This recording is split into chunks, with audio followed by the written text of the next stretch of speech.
जळगावमध्ये वादळी वाऱ्यामुळे लग्नात विघ्न आल्याचं पाहायला मिळालं। यावलच्या परसोळेमध्ये हळदीच्या दिवशीच मंडप उडाल्याचं पाहायला मिळालं। वादळी वाऱ्यामुळे लग्नाच्या हळदीचा मंडप उडून गेलेला आहे। उडून जाणाऱ्या मंडपाला सावरण्याचा तरुणांनी प्रयत्न केल्याचं पाहायला मिळते। सुदैवानं हा मंडप सावरताना कोणत्याही तरुणाला किंवा तिथं असलेल्या मंडपातल्या कुणालाही दुखापत झालेली नाहीये। आपण या दृश्यांमध्ये बघू शकतो की कशा पद्धतीने वादळी वाऱ्यामुळे हा मंडप उडालेला आहे। हळदीचा कार्यक्रम होता यावलच्या परसोळे गावामध्ये आणि याच वेळेला वादळी वाऱ्याचा तडाखा बसला आणि लग्नाच्या हळदीचा मंडपच उडून गेलेला। यावेळेला हा उडून जाणारा मंडप सावरण्याचा प्रयत्न काही तरुणांनी केला। सुदैवानं यामध्ये कोणालाही दुखापत झालेली नाहीये।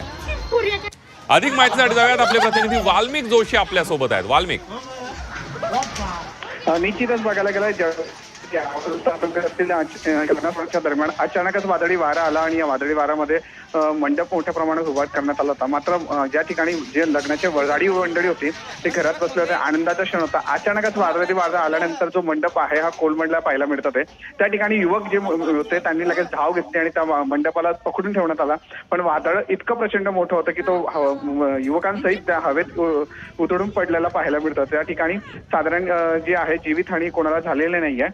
मात्र याच ठिकाणी जो मंडपाचं मोठ्या प्रमाणात नुकसान झालं आणि ज्या ठिकाणी विवाह सोहळा होता त्या ठिकाणी देखील मोठी तारंबळ उडालेली पाहायला मिळाली आहे। अगदी वाल्मिक, धन्यवाद दिलेल्या सविस्तर माहितीबद्दल।